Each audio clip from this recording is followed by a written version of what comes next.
আসসালামু আলাইকুম ওয়া রাহমাতুল্লাহ। আজকের এই ভিডিওতে আমরা কিয়ামতের একটি বড় নিশানার সম্বন্ধে বিস্তারিতভাবে জানার চেষ্টা করব। এটি বাস্তব সত্য যে কিয়ামত আসার আগে এমন মানুষের আবির্ভাব হবে যারা অনেক বেশি শক্তিশালী হবে। তাদের সাথে লড়াই করার মতো শক্তি কারোর কাছেই থাকবে না। এরা জমিনের উপরে উপস্থিত থাকা সমস্ত পানিকে পান করে নেবে, সমস্ত রকম ফল এবং ফসলকে খেয়ে নেবে। যে কেউ তার রাস্তাতে আসবে তারা সকলকেই নাস্তানাবুদ এবং ধ্বংস করে দেবে। এই ভয়ানক জাতির সম্বন্ধে আমরা সেই শৈশব বেলা থেকে শুনে আসছি, আর আজকের এই ভিডিওতে আমরা এদের সম্বন্ধেই কথা বলতে চলেছি, মানে ইয়াজুজ মাজুজের সম্বন্ধে।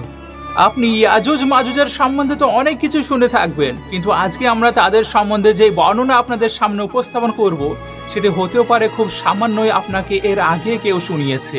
আল্লাহ রাব্বুল আলামিন এদের বর্ণনা সূরা কাহাফ এবং সূরা আম্বিয়াতে করেছেন। তো আজকের এই ভিডিওতে আমরা ইয়াজুজ মাজুজের সম্বন্ধে অনেক সমস্ত হৃদয় আকৃষ্ট এবং আশ্চর্য করে দেওয়ার সত্যতাকে জানতে চলেছি। ইয়াজুজ মাজুজ কারা ছিল, এরা দেখতে কেমন ছিল এবং কোথায় বসবাস করে, আর কবে তারা বেরিয়ে আসবে, আরো নানান কিছু থাকবে এই ভিডিওর মধ্যে। তো ভিডিওটি খুবই সুন্দর একটি ভিডিও হতে চলেছে, জুড়ে থাকুন আমাদের সঙ্গে শেষ পর্যন্ত। আর হ্যাঁ, ভিডিওটিতে একটি ছোট্ট লাইকও করে দিন। এই পৃথিবীতে চারজন এমন বাদশাহ এসেছিলেন যারা নিজের সময়ে সম্পূর্ণ পৃথিবীর উপর শাসন করেছিলেন। সম্পূর্ণ পৃথিবীতে তারই শাসন ছিল, যেখানে দুজন ছিল মুসলমান আর দুজন অমুসলিম ছিলেন। কাফেরদের মধ্যে ছিল নমরুদ আর বক্ত নাসের, আর সেখানে মুসলিমদের মধ্যে থেকে ছিলেন হযরত সুলাইমান আলাইহিস সালাম এবং দ্বিতীয় ছিলেন হযরত জুলকারনাইন। হযরত জুলকারনাইনের নাম সিকন্দরও ছিল। তিনি শাম বিন নূহ আলাইহিস সালামের বংশ থেকে ছিলেন, আর তিনি একজন বুড়ি মায়ের একমাত্র পুত্র ছিলেন, এবং তিনি হযরত খিজির আলাইহিস সালামের খালাজাত ভাইও ছিলেন। হযরত জুলকারনাইন পয়গম্বর ইব্রাহিম খলিলুল্লাহর হাতে ইসলামকে কবুল করেছিলেন, আর কয়েক বছর পর্যন্ত তার সঙ্গেও ছিলেন। মনে রাখবেন, তিনি নবী তো ছিলেন না, কিন্তু একজন নেক মানুষ ছিলেন, আর যার উপর আল্লাহ রাব্বুল আলামিন রাজি ছিলেন। কুরআনে মাজিদ ফুরকানে হামিদের সূরা কাহাফে হযরত জুলকারনাইন আলাইহিস সালামের 3 সফরের সম্বন্ধে বিস্তারিতভাবে বর্ণনা করা হয়েছে, আর তিনি 3টি বড় খুব সুন্দর সফর করেছিলেন। আর সেই 3 সফরের কেমন অবস্থা ছিল সেটিকে আমরা আপনাদের সামনে উপস্থাপন করব, আর যেগুলি খুবই আশ্চর্য এবং অদ্ভুত করে দেওয়ার মতো ছিল। প্রথম সফরের কাহিনী হলো শাম বিন নূহ আলাইহিস সালামের বংশধরদের মধ্য থেকে একজন ব্যক্তি আবে হায়াতের সেই ঝর্ণা থেকে পানি পান করে নেবে, সেই জন্য তার কাছে আর কখনো মৃত্যু আসবে না। তো সেই জন্য হযরত জুলকারনাইন সেই ঝর্ণার সম্বন্ধে মাগরিবের দিকে সফর শুরু করলেন, আর তখন আপনার সঙ্গে হযরত খিজির আলাইহিস সালামও ছিলেন। হযরত খিজির আলাইহিস সালাম আবে হায়াত নামে সেই ঝর্ণার কাছ পর্যন্ত পৌঁছে তো গিয়েছিলেন, আর তার পানিও পান করে নিলেন, কিন্তু হযরত জুলকারনাইন আলাইহিস সালামের ভাগ্যে সেটি ছিল না, আর সেই জন্য আপনাকে আবে হায়াত আর মিলল না।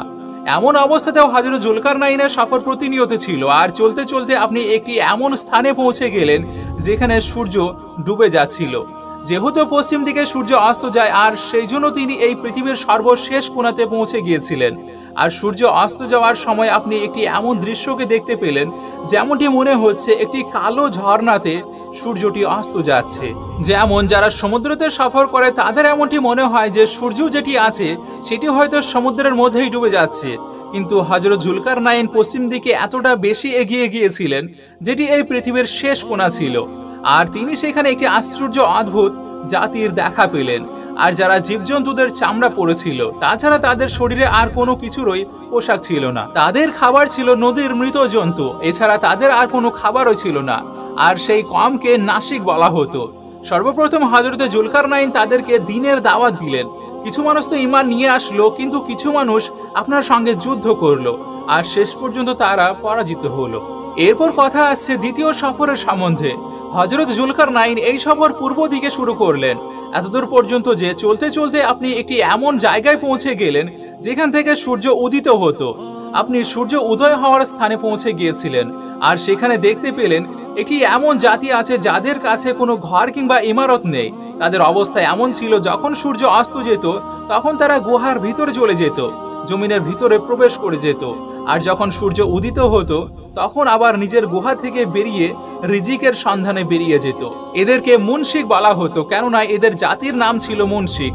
হযরত জুলকারনাইন আলাইহিস সালাম সেই মানুষগুলোর কাছে ইসলামের দাওয়াত দিলেন, আর এমনইভাবে কিছু মানুষ ঈমান নিয়ে আসলো, আর কিছু মানুষ মুখ ফিরিয়ে নিল। আর আপনার সঙ্গে যুদ্ধও করলো, কিন্তু শেষ পর্যন্ত সেই মানুষগুলোকেও হযরত জুলকারনাইন আলাইহিস সালাম পরাজিত করলেন। এবার হযরত জুলকারনাইনের তৃতীয় সফর ছিল উত্তর দিকে, আর এই সফরে চলতে চলতে আপনি দুই পাহাড়ের মধ্যে গিয়ে পৌঁছে গেলেন। আর সেখানেও বসবাসকারী মানুষদের আশ্চর্য অদ্ভুত অবস্থা ছিল। তাদের ভাষা খুবই অদ্ভুত রকমের ছিল, তাদের সঙ্গে ইশারাতেও খুবই কঠিনভাবে কথা বলা যাচ্ছিল। সেই মানুষেরা হযরত জুলকারনাইনের কাছে ইয়াজুজ মাজুজের অভিযোগ করলো, আর তখন আপনার কাছ থেকে তারা সাহায্য চাইলো আর বলল, আপনি আমাদেরকে এই জালিম শয়তানদের হাত থেকে রক্ষা করুন। আপনাদেরকে জানিয়ে রাখি, ইয়াজুজ মাজুজের সম্বন্ধে এমনটি বলা হয় যে এরা ইয়াফিস বিন নূহ আলাইহিস সালামের একটি ফ্যাসাদি গ্রুপ থেকে ছিল, আর তাদের সংখ্যা অনেক বেশি, যাদের অনুমান আপনি এই হাদিসে মুবারকা থেকে করতে পারেন। হযরত আব্দুল্লাহ বিন ওমর রাদিয়াল্লাহু তাআলা আনহু ইরশাদ করেছেন, জিন ও ইনসানের মোট 10টি অংশ আছে, আর তাদের মধ্যে 9টি অংশ ইয়াজুজ মাজুজের মধ্যে আছে, বাকি একটি অংশ মানুষের ভিতরে। এবার এই কথার উপর আপনি খেয়াল করে দেখুন, যদি বর্তমান সময়ে পৃথিবীতে 7 বিলিয়ন মানুষ থাকে, তাহলে সেই কথার মতে বর্তমান সময়ে পৃথিবীতে 70 বিলিয়ন ইয়াজুজ মাজুজ বসবাস করছে, আর তাদের সংখ্যাও বৃদ্ধি পাচ্ছে। কিন্তু যেই সময় ইয়াজুজ মাজুজ বেরিয়ে আসবে, না জানি সেই সময় এই পৃথিবীতে কতজন মানুষ বসবাস করবেন। যাই বসবাস করবে মানুষের থেকে তারা সব সময় 10 গুণ বেশি থাকবে, মানে মানুষ যা থাকবে তার থেকে 10 ভাগ ইয়াজুজ মাজুজের সংখ্যা বেশি হবে। ইয়াজুজ মাজুজ আদম আলাইহিস সালামের সন্তানদের মধ্য থেকে এসেছে। এদের মধ্যে পুরুষও হয়ে থাকে, আবার নারীও থাকে। এদের মোট 3টি দল আছে, একটি তাবিন, দ্বিতীয়টি তারিশ, আর তৃতীয়টি মুনশিক। এদের মধ্যে যারা মারা যায় তারা মোটামুটি নিজের 1000-এর মতো সন্তানকে ছেড়ে তবে মৃত্যুবরণ করে। এরা খুবই খতরনাক, বিভৎস এবং জঙ্গলি প্রকৃতির, কেননা এরা জীবজন্তুদের মতো বসবাস করে। আর শুধুমাত্র আহারের সময়ে এরা বিশেষ মৌসুমে তাদের ঘর থেকে বেরিয়ে আসে আর সমস্ত ফসল, ফল ফলালি ও সবজিকে খেয়ে নেয়, আর শুষ্ক জিনিসকে তাদের সঙ্গে করে বেঁধে নিয়ে যায়। মানুষ, জঙ্গলি জীবজন্তু, এতদূর পর্যন্ত যে সাপ, বিচ্ছু, গিরগিটের মতো এই সমস্ত ছোট বড় জানোয়ারদেরকেও এরা খেয়ে নেয়। হযরত জুলকারনাইন আলাইহিস সালামের কাছে সেই মানুষেরা ফরিয়াদ করলো, আপনি আমাদেরকে ইয়াজুজ মাজুজের এই জুলুমের হাত থেকে রক্ষা করুন, তার পরিবর্তে আপনি আমাদের কাছ থেকে যা কিছু নিয়ে নিন। হযরত জুলকারনাইন বললেন, আমার কাছে আল্লাহর দেওয়া সবকিছুই আছে, আমার কোনো জিনিসেরই প্রয়োজন নেই, কিন্তু তোমরা তোমাদের শারীরিক শক্তি দ্বারা আমাকে সাহায্য করো। তো এই মানুষদের সাহায্য নিয়ে আপনি কেমন চমৎকার করলেন দেখুন। এই দুই পাহাড়ের মধ্যে আপনি অনেক বড় একটি গর্ত করলেন, আর এই পাহাড়ের মধ্যে এতটা গভীর গর্ত করলেন যে শেষ পর্যন্ত সেখান থেকে পানি বের হয়ে আসলো। আর তারপর আপনি তার ভিতরে গলানো তামা এবং লোহার চাদরকে উপর আর নিচে দিয়ে তার মধ্যে কাঠ এবং কয়লাকে ভরে দিলেন, আর তারপর তিনি সেখানে আগুন লাগিয়ে দিলেন। আর এর সঙ্গে সঙ্গে এই দেওয়ালকে পাহাড়ের সমান উঁচু করে দিলেন। আর এই উঁচু পাহাড় এতটা মজবুত হয়ে গিয়েছিল যে কারণ সেখানে গলানো তামা উপস্থিত ছিল, আর যেটি মিশ্রিত হয়ে অনেক মজবুত একটি প্রাচীরে পরিণত হলো। আর এটিকে একেবারে পাহাড়ের সর্বোচ্চ উঁচু পর্যন্ত বানিয়ে দেওয়া হলো। আজকের জামানাতে যেটিকে আমরা কংক্রিটের দেওয়াল বলে থাকি, সেটি এর থেকেও বেশি শক্তিশালী দেওয়াল ছিল। এবার কি হলো, ইয়াজুজ মাজুজ দেওয়ালের একদিকে থেকে গেল, আর এই জাতিরা দেওয়ালের অন্য দিকে থেকে গেল। আর এর সম্বন্ধে হাদিসে মুবারকাতে এসেছে, ইয়াজুজ মাজুজ প্রত্যেক দিন ওই এই দেওয়ালকে ভেঙে ফেলার চেষ্টা করে, এরা প্রত্যেক দিন ওই ভাঙার চেষ্টা করে, কিন্তু সারাদিন যখন পরিশ্রম করার পর সেটাকে ভাঙার কাছাকাছি পৌঁছে যায়, তখন তাদের মধ্যে একজন বলে, চলো আমরা এটিকে কাল ভাঙবো। কিন্তু আল্লাহর কুদরতিতে সেই দেওয়াল তার পরের দিন আরো বেশি শক্তিশালী হয়ে যায় আর সম্পূর্ণ হয়ে যায়। তারপর যখন দ্বিতীয়বার আবারও দেওয়াল ভাঙার সময় আসে, তখন অন্যজন এসে বলে, চলো আমরা এটি কাল ভাঙবো।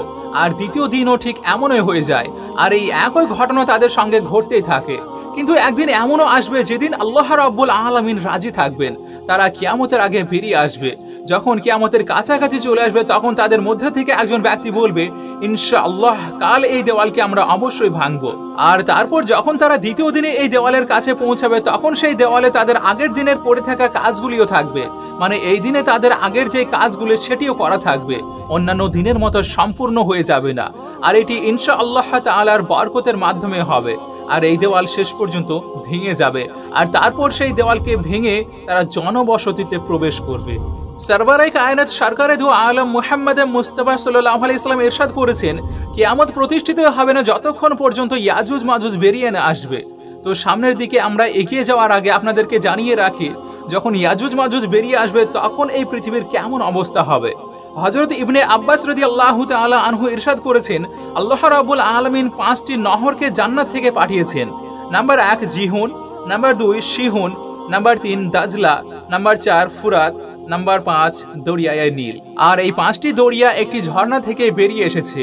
আল্লাহ রাব্বুল আলামিন হযরত জিবরিল আলাইহিস সালামের মাধ্যমে জান্নাতের এই ঝর্ণাকে পাহাড়ের ভিতরে আমানত করে রেখেছেন, আর পাহাড় থেকে এই নহরকে জমিনের দিকে প্রবেশ করিয়েছেন, আর যেখান থেকে মানুষজন বিভিন্ন রকমের লাভ উঠিয়ে চলেছেন। যখন ইয়াজুজ মাজুজের বেরিয়ে আসার সময় হবে তখন আল্লাহ রাব্বুল আলামিন হযরত জিবরিল আমিনকে এই জমিনে পাঠাবেন, আর তিনি 6টি জিনিসকে এই জমিন থেকে উঠিয়ে নিয়ে যাবেন। আর সেই 6টি জিনিস কি কি হবে? রিওয়ায়াতে এসেছে কিয়ামতের পূর্বে ইয়াজুজ মাজুজের বেরিয়ে আসার আগে এই জিনিসগুলো পৃথিবী থেকে চলে যাবে। নাম্বার 1 কুরআনে পাক, নাম্বার 2 সমস্ত জ্ঞান, জি হ্যাঁ সমস্ত জ্ঞানও উঠিয়ে নেওয়া হবে।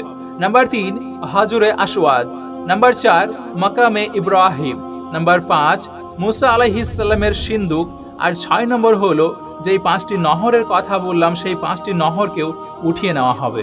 আর যখন এই জিনিসগুলোকে পৃথিবী থেকে উঠিয়ে নেওয়া হবে তখন এই দুনিয়াতে দিন এবং বরকত উঠে যাবে, তখন মানুষ এই বরকত থেকে একেবারে শূন্য হয়ে যাবে। আল্লাহু আকবার, ইয়া রব্বুল আলামিন, সেই দৃশ্য কেমন দৃশ্য হবে ভেবে দেখুন সামান্য সময়ের জন্য। হতেও পারে এমন সময়ে কিছু মানুষের মস্তিষ্কে এই প্রশ্ন আসবে যে ইয়াজুজ মাজুজ দেখতে কেমন হবে, তাদের চেহারা কেমন হবে, তাদের চোখ কেমন হবে, তাদের চুল কেমন হবে। তো তার জবাব হলো হাদিসে পাকের মধ্যে ইয়াজুজ মাজুজের সম্বন্ধে এসেছে তারা চ্যাপ্টা শরীরের অধিকারী হবে, ছোট ছোট চোখও আলা, এবং তাদের চুলগুলো মোটা মোটা হবে। আর ইয়াজুজ মাজুজের আবির্ভাব সেই সময় হবে যখন হযরত ঈসা আলাইহিস সালাম দাজ্জালকে হত্যা করে ফেলবেন।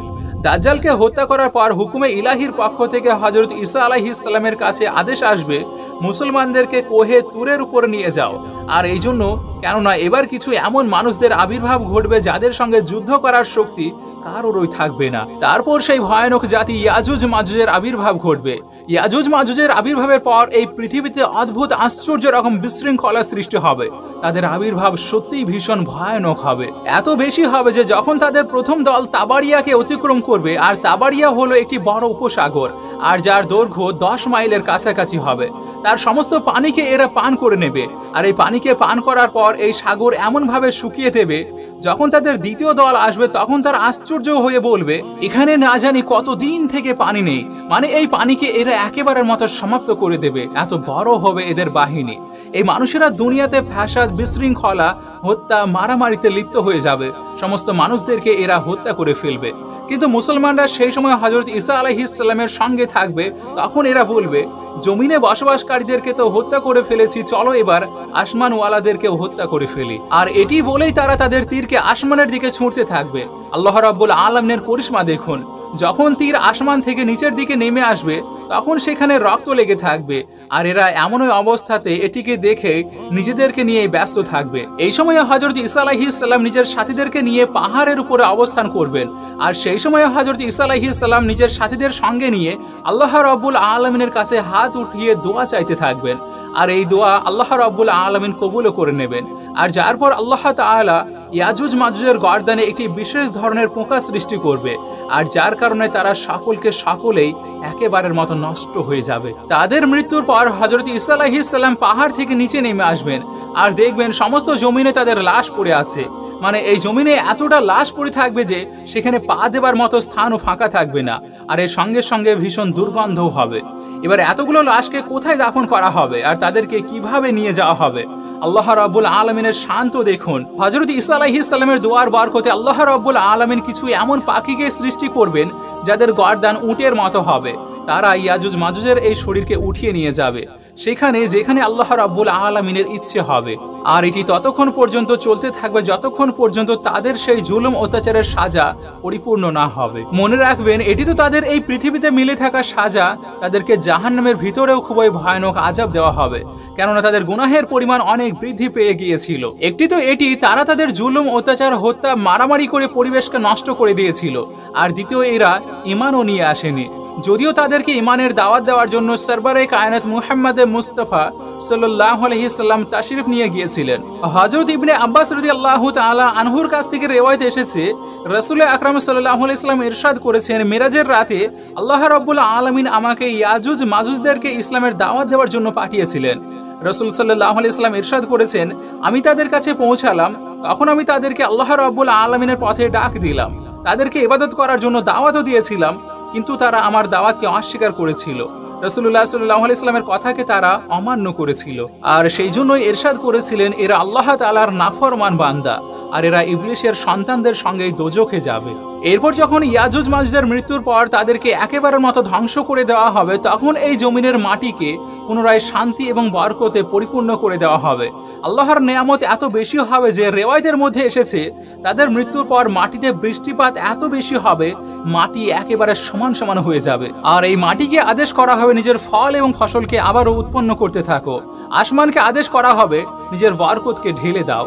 এই সময়ে বরকতের এমন বর্ণনা হবে যে একটি বেদানা ফলকে একটি দল মিলে খেতে পারবে। আর এই দুধের এত বেশি বরকত থাকবে যে একটি উটনির দুধ সম্পূর্ণ জামাতে ভাগ করে খেতে পারবে, এটি গরুর দুধ সম্পূর্ণ গোত্রের জন্য যথেষ্ট হবে, এটি ছাগলের দুধ সম্পূর্ণ বংশের জন্য যথেষ্ট হবে। আর এমনই হবে, মনে করুন সমস্ত জিনিসের মধ্যে সেই সময়ে বরকতে পরিপূর্ণ থাকবে। এখানে ইয়াজুজ মাজুজের সম্পূর্ণ ঘটনাকে জানার পর একটি কথা চিন্তা করতে বাধ্য করে যে জমিনে হত্যাযোগ্য হিংসা মারামারিকারীদের শেষ পরিণতি কিন্তু দুর্দশাপূর্ণভাবে হয়ে থাকে। আল্লাহ রাব্বুল আলামিন শয়তান জালিমদেরকে চোখের পলকের মধ্যে নষ্ট করার মতো শক্তি রেখে থাকেন, কিন্তু তবুও তাদেরকে সুযোগ দান করেন যাতে করে তারা তওবা করে আর জাহান্নাম থেকে মুক্তি পায়। সুবহানাল্লাহ। সর্বশেষে আল্লাহ রাব্বুল আলামিনের কাছে দোয়া চাই যে আল্লাহ তাআলা যেন আমাদের সকলকে নেক আমল করার এবং খারাপ জিনিস থেকে বেঁচে থাকার তৌফিক দান করেন। আমিন সুম্মা আমিন। ভিডিও ভালো লাগার সবচেয়ে খুব সুন্দর ইজহার এটি যে ভিডিওটিকে লাইক করে আপনি আপনার ফ্যামিলি এবং প্রিয়জনের মাঝে অবশ্যই শেয়ার করুন। আর এমন সমস্ত তারিখী ঘটনাকে আরও জানতে আমাদের চ্যানেলকে সাবস্ক্রাইব করে আমাদের সঙ্গে জুড়ে থাকুন। আপনাদের সঙ্গে আমি নাহিদ, আমাদের সঙ্গে জুড়ে থাকার জন্য শুকরিয়া।